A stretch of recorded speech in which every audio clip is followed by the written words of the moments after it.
So it's my great pleasure to ask Dr. Amanda Yates to transform us and bring in your perspective into activating transformation for an ecological urbanism. Thank you, Dr. Yates, for joining us, and I know it's very late where you are. I think you're on mute. To run. Wonderful. We can hear you now. Can get started? Yes. Yeah. So there's a video to be played. Is that queued up? Yeah, it seems to be coming. Just Great. give us a moment. Here we are.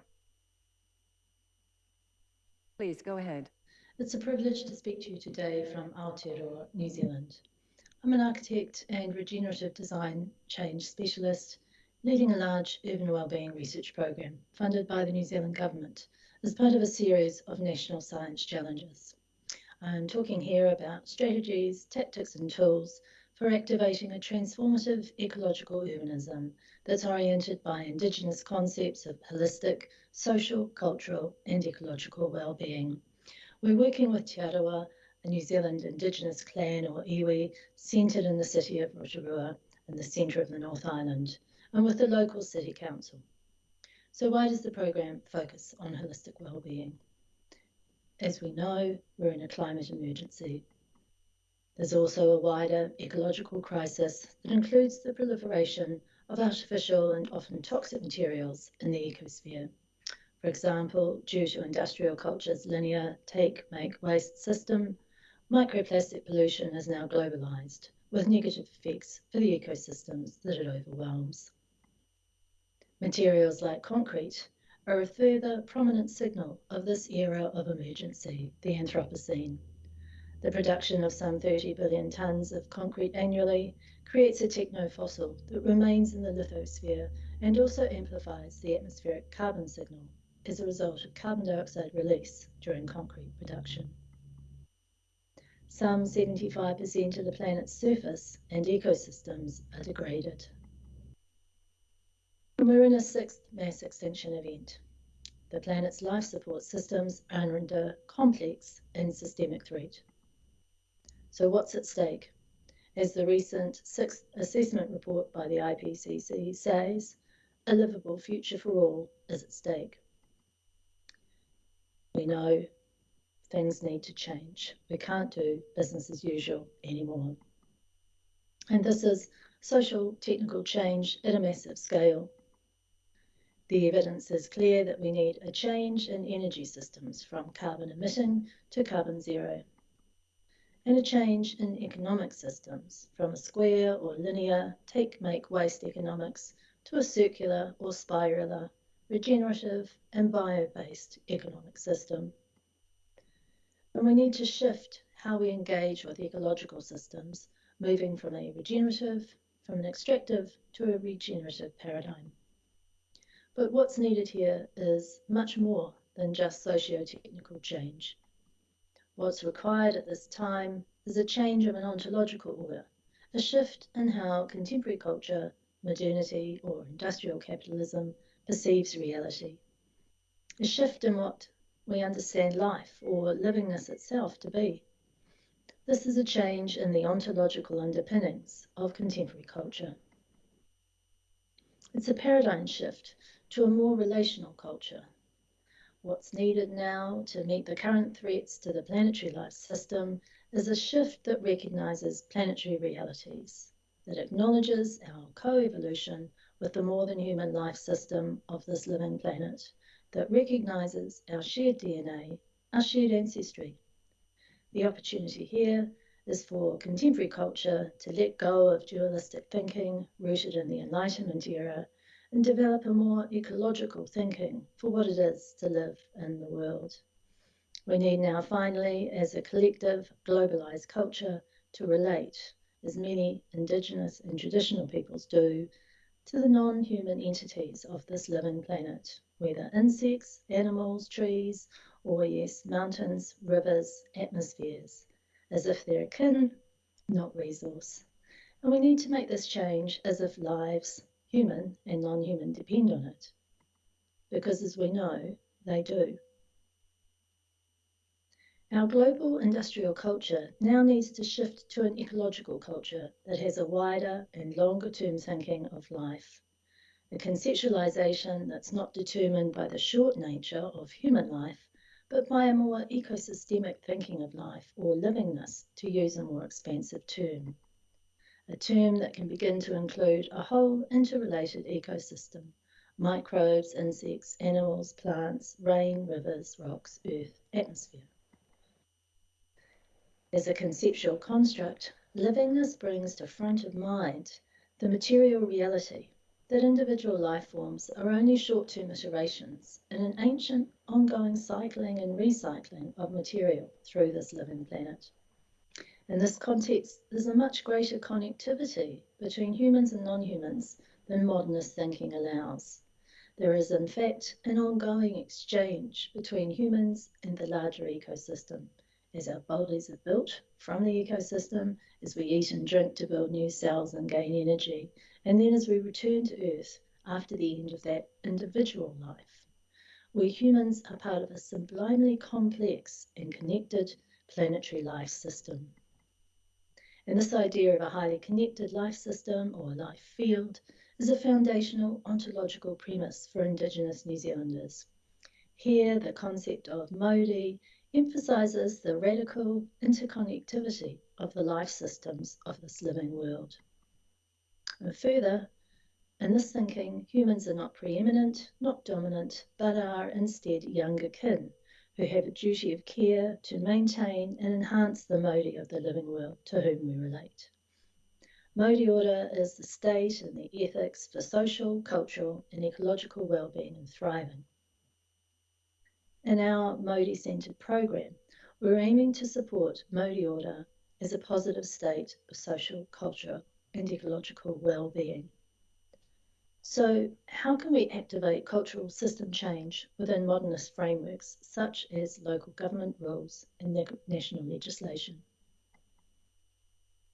Well, in our regenerative system change work, we're choosing to do pluriversal, place-based research, working with local Indigenous knowledge and peoples within local ecologies and in neighbourhoods and cities as medial-scaled sites within which change can be tested. We're focused on the well-being of ecological systems that include us. One of the things we're developing within our urban system change research is a well-being focused transformative action tool, a guiding compass that supports changes in practices. The Starter Compass Kit, developed from 2017 to 2020 with National Science Challenge funding, allows communities to co-create their aspirations for mauri ora well-being. The compass is a circular to-do list of pragmatic socio-technical actions for urban system change. But it's also a culture change tool, a navigator which puts mauri ora as an ethic for connected social, cultural, ecological well-being at the centre of neighbourhoods and cities. The compass supports connected local global thinking and actions, and if used as an urban governance and action tool, the compass brings Indigenous thinking into the heart of city governance, strategy and planning, changing urban foundations. The compass is also a collaboration tool that can bring complex and diverse communities together. This pictured here is an initial Rotorua urban compass generated in a first co-creation session with iwi, the local Indigenous kinship group, and the City Council. This version is based on a housing wellbeing compass generated with the local iwi from our Compass Starter Kit. The compass is co-designed by communities to land change for holistic wellbeing. Key regenerative transitions are needed in the 3 E's, in our energy, economy and ecological systems. And buildings and infrastructures need to meet these regenerative transformations. For enhanced human well-being, our communities need to become more connected, spatially, socially and ecologically. There are 6 key sections in the urban core, the yellow bullseye circle and the 5 coloured central segments within. These represent key aspects of a mauri-centred living city. The yellow halo represents a zero carbon energy system. The blue-green depicts urban ecosystems. The purple segment shows key community infrastructures. The blue, a transformed circular bioeconomy. The mustard shows transport and access infrastructures, while regenerative buildings are in the green. I'll go through each key action section to unpack them a little. Many of these actions will be familiar to you.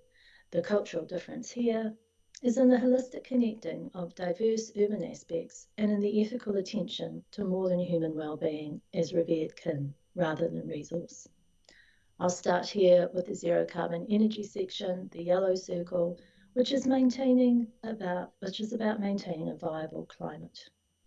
Moving from carbon polluting fossil fuels to zero carbon energy for our buildings, industry, and for our vehicles will bring advantages in reduced planet heating, in carbon pollution, and in reduced local air pollution, a major public health issue. Locally generated energy is good for our economic and energy security. And if we generate energy locally, for example, from solar panels on our roofs, we can have agency over our own energy, charging our homes and our vehicle, or returning power to the larger national grid. The blue-green wedge is titled Whenua Order and Why Order and addresses another key transition towards ecological regeneration. This section is concerned with the living systems or the ecological infrastructure aspect of cities. It aims to support the transition towards ecological regeneration, supporting a city that's actively regenerating its local ecosystems, that's planting urban ngahere or forests, and using other green or blue infrastructures like wetlands and rain gardens to help cool the city or reduce its exposure to flooding from increasingly severe storm events. Having urban food commons and suburban community gardens helps to build social connection and also returns the urban landscape to a state of manaakitanga, of generosity and local production of resources. The purple wedge is largely about human well-being and provides tips for city systems and building types that enhance social connection. By incorporating community gardens, play spaces and co-housing buildings into our walkable neighbourhoods, we can start to increase addressing extreme rates of loneliness that are endemic across much of the Western world. The blue segment denotes those actions necessary to move to a circular bioeconomy, a further necessary transition. Locally produced biomaterials can sustain a regional economy. Parakore or zero waste initiatives can help to reduce global microplastic pollution as we transition towards compostable biomaterials or materials that remain enclosed within managed technical loops. The yellow segment addresses transformative issues around access and transport. For example, an urban or suburban 15-minute village strategy allows for key amenities to be accessed by quick walks or bike rides as a structural change in our cities that can enhance ecological and social well-being. As we come to live and work more locally in our villages, using active transport strategies or taking local short trips, there's less need for the sometimes hours-long commute that was the norm for many of us pre-COVID. Again, any fuel transport needs to now be rapidly transitioned to zero carbon fuel, whether electricity or other renewables. And as always, the transition needs to be just. Free public transport is another strategy for urban manaakitanga or a generative, productive city that's structured around holistic well-being for people and planet. The green section addresses transformation in our buildings and our urban infrastructures. Our buildings and neighbourhoods are already beginning to change as we incorporate more living systems into them via green roofs or swales or rain gardens, for example, and as we use more non-toxic and renewable biomaterials that are carbon neutral or even carbon storing. Our buildings can become small power stations that generate zero carbon energy for our homes or for zero carbon transport. The cultural change here is in the holistic connecting of urban complexity and difference and in the ethical attention to the ecological, the more than human as revered kin rather than resource. This last change a shift in attitude from the transactional and extractive to respectful and related is both difficult, a major cultural shift for capitalism, but also inherent as biophilia, the inherent responses our bodies have to the more than human or natural world. A significant body of research shows how we're calmed, made more attentive, our immune systems enhanced when in the natural world. In our research, we're exploring how to build conceptual and action tools that support and build on this inherent ecological connection. For cultural change of this scale, we'll Dr. have Yates, I'm going to have to co-create ask you focused to conclude. regenerative change together with Indigenous peoples, with local communities, with local, regional and national governments, with universities and with industry. And the change will have to be just and positive, about opportunities and carrots, not about threats and dire futures. There will have to be real gains for communities and for industry to catalyse and drive change, achieved in part through synergies and efficiencies enabled by more holistic, collaborative management approaches and by savings from sustainability initiatives, for example, in the use of ecological rather than hard infrastructures where appropriate. Our research and process now is designed to contribute to this collaborative change process. Our key methods are co-creative workshops that build a collective direction for well-being-led system change, visualised in compasses, and also case studies. Next year, I think we're going to end the recording. I don't know if it's... which test out key regenerative approaches in place in the city in a way that builds... There we go. Okay. But hopefully we can get our speakers back on the screen. Apologies, Dr. Yates, for having to cut your incredible presentation a bit short. We will come back to you with just a few questions, but I've been told to keep very strict timekeeping, so I'm going to try to continue